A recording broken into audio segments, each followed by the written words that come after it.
Question from Ilona is, hi, Brian. Do you have suggestions on getting past or releasing old stagnant trauma and memories that maybe are inherited? Yeah, I think it's extremely important to address this issue. I mean, here at Hippocrates, as many of you do know, everyone gets psychotherapy by gifted psychotherapists. And let me emphasize gifted because I think most of the people in the psychiatric and psychology field have severe problems themselves, and that's why they were attracted to that. And if anything, I've seen most of them hurt or harm or prolong the problems or even increase the problems of people that search out. So find a person who's really gifted. But here's what you do alone at home. Over the decades and over the centuries and millennia, we've had different ideas, philosophies, theologies come up with several words. One would be contemplation. One would be meditation. One would be prayer. But they all mean the same thing. And they all make you do one thing, and that's focus. And what it makes you do is focus in on yourself and your priorities.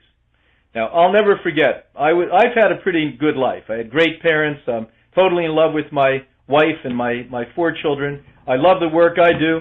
I don't have anything to complain about. So many, many years ago when I was a young guy in my 30s, a friend of mine who's this genius character who got 4 PhDs just for the hell of it and was a surfer, etc., said, I want to get on you and I want to do hypnotherapy and I'm going to regress you. And I said, oh, should I do this with him? I really love the guy, but on the other hand, I said, well.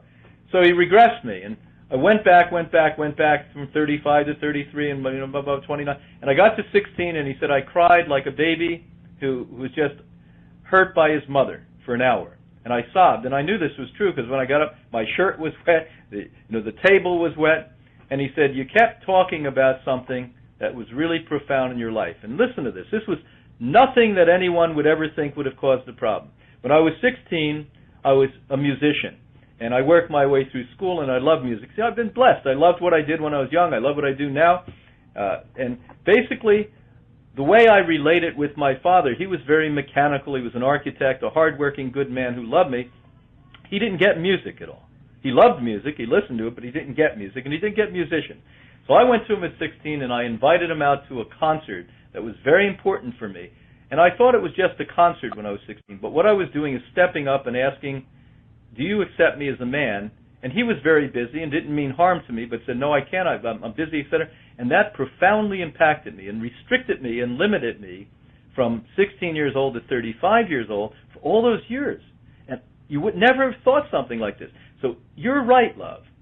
Things that are traumatic for you. Some of us know the traumas, but even incidental things that do not seem traumatic were traumatic. When he released me after this, I'm going to tell you, I felt like I could fly.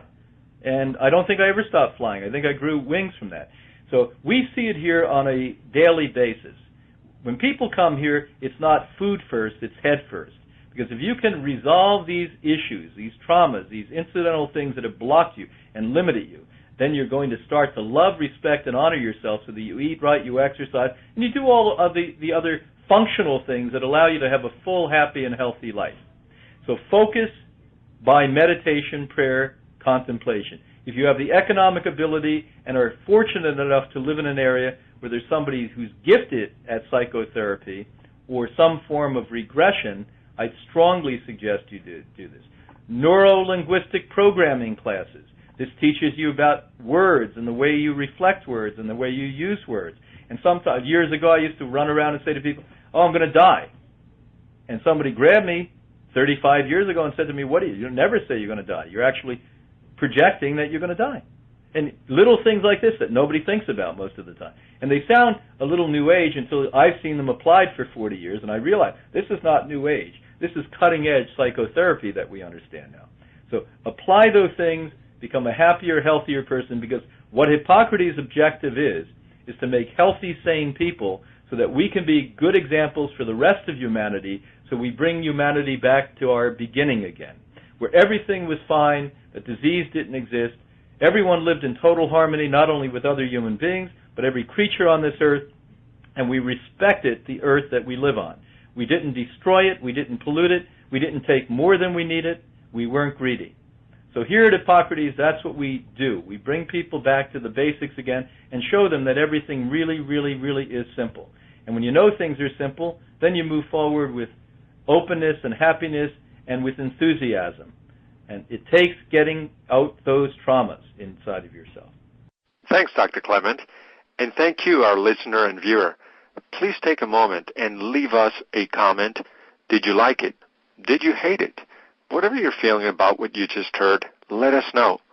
Thanks again, and until next time, here's to your health.